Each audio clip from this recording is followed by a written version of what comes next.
Assalamualaikum warahmatullahi wabarakatuh. Halo sahabat fisika semuanya, gimana kabarnya? Semoga semuanya dalam keadaan sehat dan selalu dalam lindungan Allah Subhanahu wa Ta'ala. Sebelumnya, perkenalkan nama kakak, Kak Lailinda Suwarni. Kalian bisa panggil kakak, Kak Laili. Sudah tahu kali ini kita bakal bahas apa? Ya, kali ini kita akan membahas tentang perpindahan kalor. Sebelum kita memulai pembelajaran, alangkah lebih baiknya kita berdoa terlebih dahulu. Berdoa dimulai.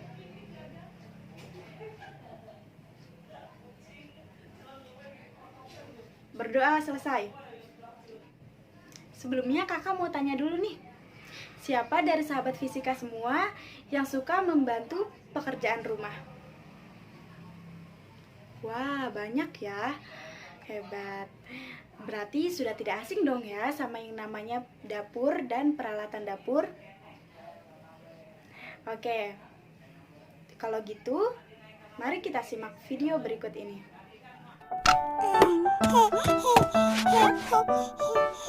Baunya enak. Benarkah? Oh, ternyata itu dari dapur.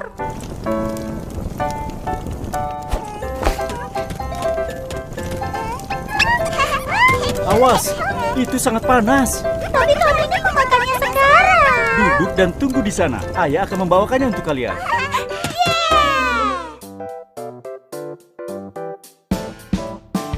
Panas dan lezatnya sup jagung untuk semua.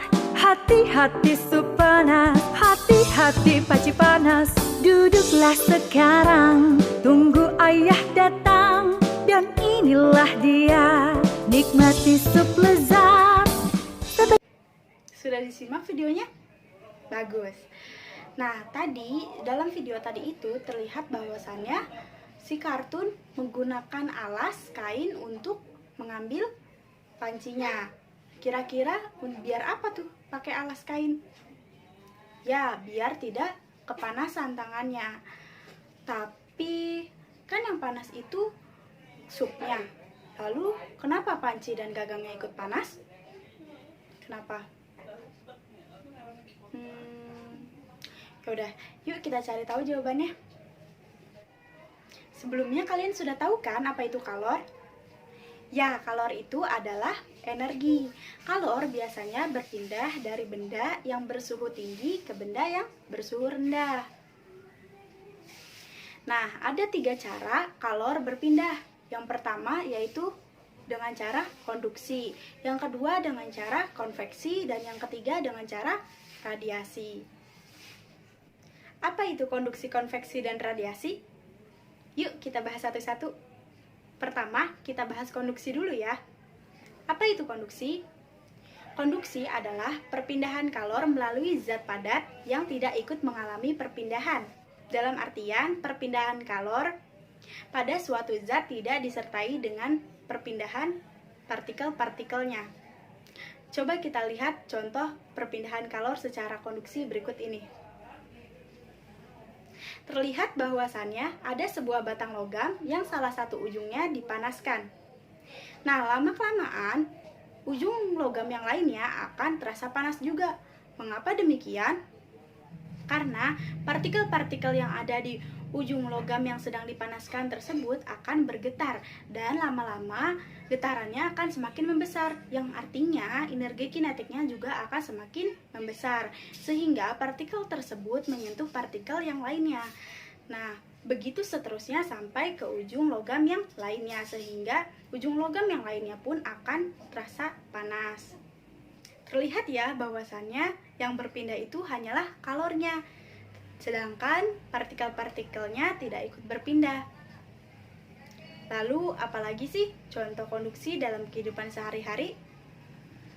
Ya, pada saat kita sedang menyetrika baju, pada saat kita sedang mengaduk kopi panas atau teh panas dengan sendok logam, dan lain sebagainya.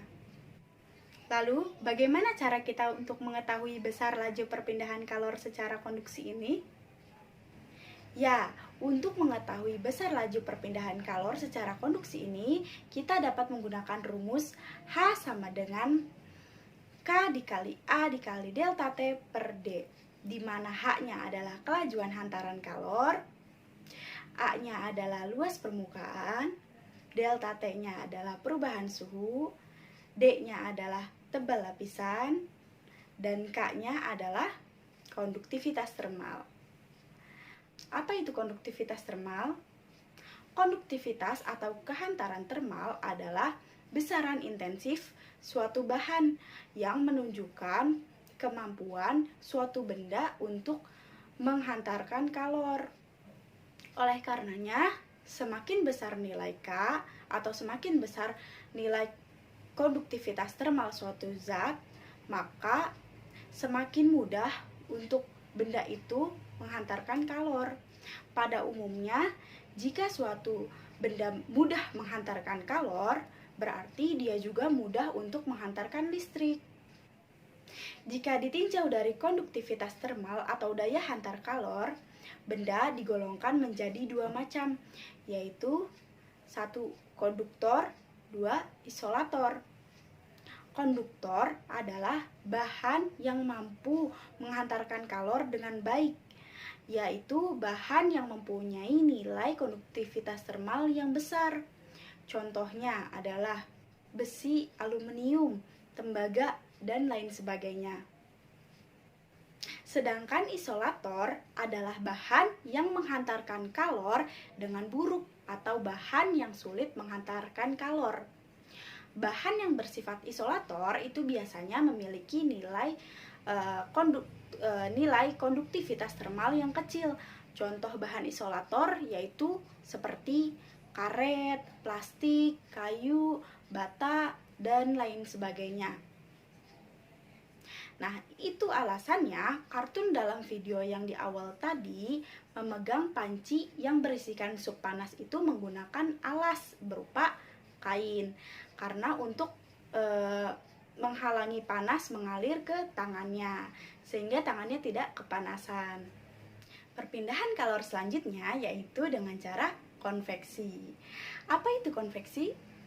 Konveksi adalah perpindahan panas melalui aliran yang zat pelantarannya ikut berpindah. Artinya, perpindahan kalor disertai dengan perpindahan partikel-partikel zat pelantarannya. Nah, konveksi ini hanya terjadi di dalam benda yang memiliki atom atau molekul yang dapat bergerak bebas. Nah, atom atau molekul yang dapat bergerak bebas ini terdapat pada fluida. Nah, fluida itu terdiri dari zat cair dan gas. Jadi, perpindahan kalor secara konveksi itu terjadi pada zat cair dan gas. Perhatikan animasi ini. Saat kita sedang memasak air, terdapat perpindahan kalor secara konveksi di sana. Karena ketika air dipanaskan di dalam panci, maka bagian air yang menerima panas terlebih dahulu, yaitu bagian yang paling bawah atau bagian yang ada di dasar panci. Namun, lama-kelamaan seluruh bagian air menjadi panas. Mengapa demikian? Hal itu karena adanya aliran molekul air dari bawah ke atas. Aliran tersebut mendesak air yang dingin yang berada di atas itu untuk turun, sehingga mengalami pemanasan. Nah, pola air itu membentuk arus konveksi. Hal ini dapat terjadi karena massa jenis partikel-partikel air yang berada pada bagian dasar panci akan mengecil, sehingga air akan naik ke atas. Sedangkan air yang semula berada di atas itu akan turun karena massa jenis partikel-partikelnya itu lebih besar. Itulah yang menyebabkan aliran partikel-partikel air pada saat memasak air terjadi. Adapun contoh lain dari perpindahan kalor secara konveksi yaitu pada hair dryer atau pengering rambut. Lalu ada pada sistem ventilasi rumah, yang mana pada sistem ventilasi rumah ini udara panas di dalam rumah itu akan bergerak naik keluar melalui ventilasi. Nah, tempat yang ditinggalkan akan diisi oleh udara dingin melalui ventilasi yang lain, sehingga udara dalam rumah tidak pengap. Lalu, contoh selanjutnya yaitu cerobong asap pabrik. Pada pabrik-pabrik, udara di sekitar tungku pemanas suhunya lebih tinggi daripada udara luar, sehingga asap pabrik yang massa jenisnya lebih kecil dari udara luar itu akan bergerak naik melalui cerobong asap. Lalu, ada contoh lain yaitu peristiwa angin darat dan angin laut. Pada siang hari, daratan lebih cepat memanas daripada lautan.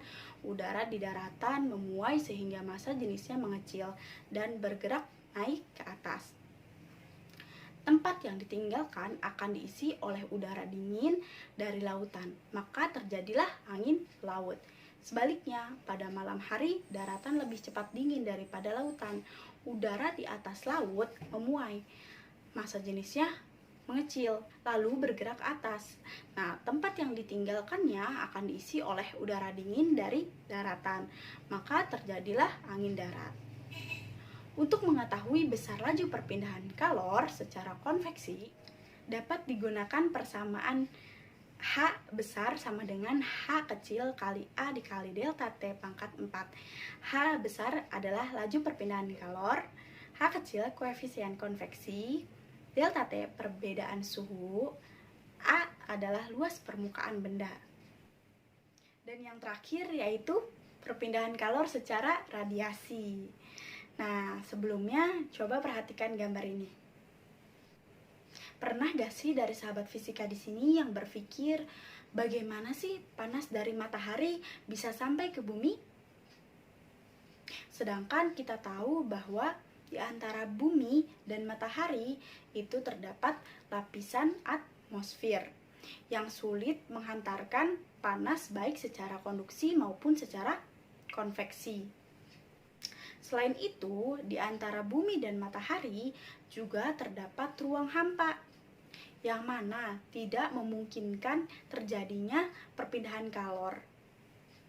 Lalu, mengapa panas dari matahari bisa sampai ke bumi? Nah, ini salah satu bukti bahwasannya kalor dapat merambat tanpa medium yang disebut dengan radiasi. Jadi, apa itu radiasi? Ya, radiasi itu merupakan perpindahan kalor yang tidak memerlukan pelantara atau tidak memerlukan medium. Setiap benda dapat memancarkan dan menyerap radiasi yang besarnya itu tergantung pada suhu dan warna benda. Benda yang memiliki suhu lebih panas daripada suhu lingkungan sekitarnya, maka benda itu akan semakin besar kalor yang diradiasikan ke lingkungannya. Begitupun sebaliknya, semakin rendah suhu benda, maka semakin besar kalor yang diserap atau yang diterima dari lingkungannya. Lalu, benda yang berwarna hitam dan kusam adalah penyerap dan pemancar radiasi yang paling baik. Sedangkan benda yang berwarna putih dan mengkilap adalah pemancar dan penyerap radiasi yang paling buruk. Laju pemancar kalor oleh permukaan hitam menurut Stefan yaitu energi total yang dipancarkan oleh suatu permukaan hitam sempurna dalam bentuk radiasi kalor tiap satuan waktu sebanding dengan satuan luas permukaan dan sebanding juga dengan pangkat 4 suhu mutlak permukaan tersebut. Secara matematis, laju perpindahan kalor secara radiasi yaitu H sama dengan sigma dikali A dikali T pangkat 4. Dengan sigma adalah konstanta Stefan Boltzmann dengan nilai 5,6705119 kali 10 pangkat min 8. Persamaan tersebut berlaku untuk benda dengan permukaan hitam sempurna. Sedangkan untuk setiap permukaan dengan emisivitas E sama dengan 0 kurang dari E kurang dari 1 digunakan persamaan H sama dengan E dikali sigma dikali A dikali T pangkat 4. Yang mana H adalah laju radiasi, A adalah luas permukaan, dan E emisivitas bahan. Dan sigma adalah tetapan Stefan Boltzmann. Apa itu emisivitas benda?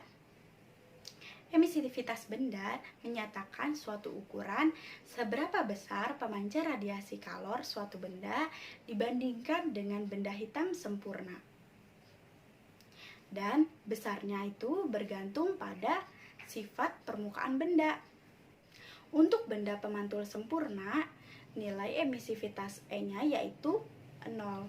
Sedangkan benda penyerap sempurna sekaligus pemancar sempurna, nilai emisivitasnya yaitu sama dengan 1. Sedangkan emisivitas tubuh manusia yaitu kurang lebih 0,98. Nah, contoh lain dari perpindahan kalor secara radiasi yaitu saat duduk di depan api unggun atau duduk di dekat perapian yang ada di dalam rumah, dan aplikasi termos juga ketika sedang menjemur pakaian, menjemur ikan asin, dan lain sebagainya. Selanjutnya, ada sebuah aplikasi menarik dari radiasi termal untuk pengobatan diagnostik, yaitu adalah termografi. Termografi adalah salah satu bentuk teknologi inframerah yang digunakan untuk mendeteksi distribusi suhu atau termal yang ada pada suatu objek. Dalam konteks ini, inframerah digunakan untuk mendeteksi pola panas dan aliran darah di jaringan tubuh. Dikenal juga dengan sebutan Digital Infrared Thermal Imaging atau DITI. Jenis termografi ini berfungsi untuk mendiagnosis kanker. DITI juga dapat mengetahui perbedaan suhu pada permukaan tubuh untuk mendiagnosis adanya kanker. Pada prinsipnya, prosedur ini dilakukan dengan memanfaatkan sifat sel kanker yang membutuhkan lebih banyak darah kaya oksigen untuk tumbuh. Ketika sel kanker berkembang, aliran darah ke tumor yang disebabkan kanker akan meningkat. Akibatnya, suhu di sekitarnya menjadi tinggi. Selanjutnya ada contoh soal. Oke, selanjutnya yaitu contoh soal. Contoh soal pertama yaitu tentang konduksi. Pertama, diketahui suhu permukaan bagian dalam dan luar sebuah kaca jendela yang memiliki panjang 2 meter dan lebar 1,5 meter berturut-turut 27 derajat Celcius dan 26 derajat Celcius. Jika tebal kaca tersebut 3,2 mm dan konduktivitas termal kaca sebesar 0,8 W per M derajat Celcius, maka tentukan laju aliran kalor yang lewat jendela tersebut. Nah, tulis dulu diketahuinya. Yang diketahuinya itu ada A-nya 2 meter kali 1,5 meter, jadi 3 meter kuadrat, terus delta T-nya, terus D-nya, tebalnya itu 3,2 mm diubah ke M, lalu K-nya konduktivitasnya itu 0,8. Berarti yang ditanyakan itu H-nya ya. Lalu kita gunakan rumus konduksi. Lalu kita gunakan rumus konduksi, yang mana H sama dengan K dikali A dikali delta T per D. Maka jawabannya kita tulis dulu, maka jawabannya kita tinggal masukkan aja. Nah, K-nya tadi 0,8, A-nya 3 meter kubik, terus delta T-nya itu 1, dan D-nya itu 3,2 kali 10 pangkat min 3. Lalu dihitung dan hasilnya 750 Joule per second. Contoh soal selanjutnya yaitu tentang konveksi. Udara dalam sebuah kamar menunjukkan skala 25 derajat Celcius, sedangkan suhu permukaan jendela kaca kamar tersebut 15 derajat Celcius. Jika koefisien konveksi 7,5 kali 10 pangkat min 5, maka tentukan laju kalor yang diterima oleh jendela kaca seluas 0,6 meter kubik. Maka seperti biasa kita tulis dulu diketahuinya, Berarti di sini tanyakan H-nya. Karena ini konveksi, maka kita menggunakan rumus konveksi, yaitu H dikali A dikali delta T pangkat 4. Nah, jawab, kita tinggal masukkan saja. H-nya itu tadi 7,5 kali 10 pangkat min 5, lalu A-nya adalah 0,5 meter kubik, dan delta T-nya adalah 10. Lalu dihitung, maka dihasilkan 0,45 W. Lalu, contoh soal selanjutnya yaitu tentang radiasi. Sebuah plat tipis memiliki total luas permukaan 0,2 meter kubik. Plat tersebut dipanaskan dengan sebuah tungku hingga suhunya mencapai 1000 Kelvin. Jika emisivitas plat 0,6, maka tentukan laju radiasi yang dipancarkan plat tersebut. Seperti biasa, tulis diketahuinya. Yang diketahuinya itu tadi A-nya sama dengan 0,2 meter kubik, 0,02 meter kubik, E-nya adalah 0,6, sigmanya adalah sudah ditentukan ya, sigmanya di awal itu 5,67. T-nya yaitu 1000 Kelvin. Lalu yang ditanya itu H-nya, laju perpindahan kalornya. Karena ini radiasi, maka kita menggunakan rumus radiasi, yaitu H sama dengan A dikali E dikali sigma dikali T pangkat 4. Maka kita tinggal masukkan aja, tadi A-nya udah ketemu 0,02, terus E-nya juga udah diketahui 0,6, terus sigmanya udah ketentuannya atau konstantanya udah ditentuin ya. Terus delta T-nya itu tadi di soal 1000 Kelvin. Tinggal masukin, lalu dihitung, dan hasilnya adalah 6,804 W. Oke, jadi sudah paham ya kenapa panci dan gagangnya ikutan panas? Ya, itu karena terjadi perpindahan kalor di sana. Pada waktu memasak sup, kalor berpindah dari api ke panci lalu ke sup. Nah, perpindahan kalor dari api ke panci disebut dengan konduksi. Sedangkan perpindahan panas dari api ke sup disebut dengan konveksi. Lalu, ketika sedang memasak, pasti kita mengaduknya kan? Otomatis kita dekat dengan api sehingga kita merasakan gerah atau kepanasan. Maka disitulah juga terdapat perpindahan kalor yang disebut dengan radiasi. Oke, cukup sekian pembelajaran kita kali ini. Mohon maaf yang sebesar-besarnya apabila terdapat kesalahan dan kekurangan. Semoga apa yang kita pelajari hari ini bermanfaat untuk kita semua. Mari kita tutup pembelajaran kita pada kali ini dengan membaca Kifaratul Majlis.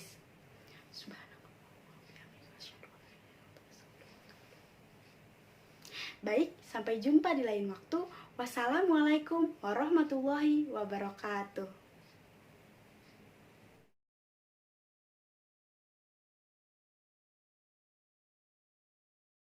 Drop it.